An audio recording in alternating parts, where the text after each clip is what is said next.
Hi friends, welcome to Nithu சமையல். இன்றைக்கி பார்க்க போகிற ரெசிபி பிடி கொழுக்கட்டை. நம்ம சத்து மாவில் எப்படி செய்கிறதுன்னு பார்க்கலாம். இன்றைக்கி நான் சத்து மாவு வச்சு பிடி கொழுக்கட்டை செய்கிறேன். வாங்க எப்படி செய்கிறதுன்னு பார்க்கலாம். வீடியோக்குள்ளே போகிறதுக்கு முன்னாடி சப்ஸ்கிரைப் பண்ணாதீங்க, சப்ஸ்கிரைப் பண்ணிக்கோங்க. வாங்க வீடியோக்குள்ளே போகலாம். நான் வந்து 1 கப் அளவுக்கு சத்து மாவு எடுத்திருக்கேன். இதை வந்து வேறு ஒரு பாத்திரத்தில் மாற்றிக்கலாம். நான் வந்து சலிச்சு எடுத்திருக்கேன், நீங்களும் சலிச்சு எடுத்துக்கோங்க. 1 கப் சத்து மாவுக்கு 1/4 கப் அளவுக்கு வெல்லம் எடுத்திருக்கேன், இதையும் சேர்த்துக்கலாம். இது கூடவே 1/4 கப் அளவுக்கு தேங்காய் துருவி வச்சுருக்கேன், இதையும் சேர்த்துக்கலாம். இதுலேயே நான் 3 ஏலக்காய் இடித்து வச்சுருக்கேன், இதையும் சேர்த்துக்கலாம்.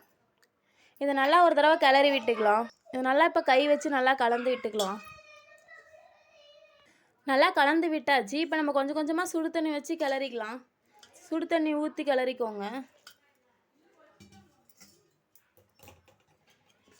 அதிகமாக தண்ணி ஊற்றிடாதீங்க, கொஞ்சம் கொஞ்சமாக ஊற்றி கிளறிக்கோங்க. இந்த அளவுக்கு நல்லா கிளறி எடுத்துக்கோங்க. நம்ம கொழுக்கட்டை பிடிச்சா இது மாதிரி பிடிக்க வரணும், அந்த அளவுக்கு நல்லா கிளறி எடுத்துக்கோங்க. நான் வந்து துருவின வெல்லம் சேர்த்துருக்கேன். நீங்கள் வெல்லம் சேர்க்குறப்ப துருவின வெல்லம் சேர்த்துக்கோங்க. வெல்லத்துக்கு பதிலாக நம்ம நாட்டு சக்கரை கூட சேர்த்துக்கலாம்.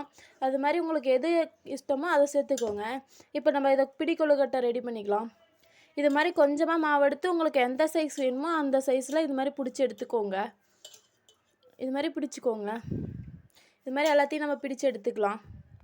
எல்லா மாவையும் பிடிச்சாச்சு. இப்போ நம்ம வந்து இதை வேக வச்சுக்கலாம். இப்போ வந்து ஒரு இட்லி பாத்திரம் எடுத்துக்கோங்க. அதில் வந்து நான் இட்லிக்கு எவ்வளோ தண்ணி வைப்போமோ அவ்வளோ தண்ணி வச்சுருக்கேன். இதை வந்து அடுப்பில் வச்சு சூடு பண்ணிக்கலாம். இப்போ ஒரு தட்டை எடுத்து ஒரு துணியில் ஈரத்தை நனைச்சி நல்லா இப்படி விரித்து விட்டுக்கலாம்.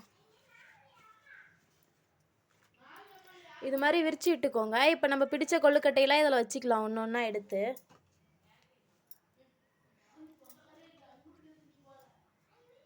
இப்போ இதை இட்லி பாத்திரத்தில் வச்சுக்கலாம். இப்போ இதை மூடி வச்சு ஒரு 2 நிமிஷம் அளவுக்கு மட்டும் வேக வச்சுக்கலாம். இப்போ வெந்துருச்சாலும் ஓப்பன் பண்ணிக்கலாம். நல்லா வெந்துருச்சு. இப்போ நம்ம அடுப்பை ஆஃப் பண்ணிக்கலாம்.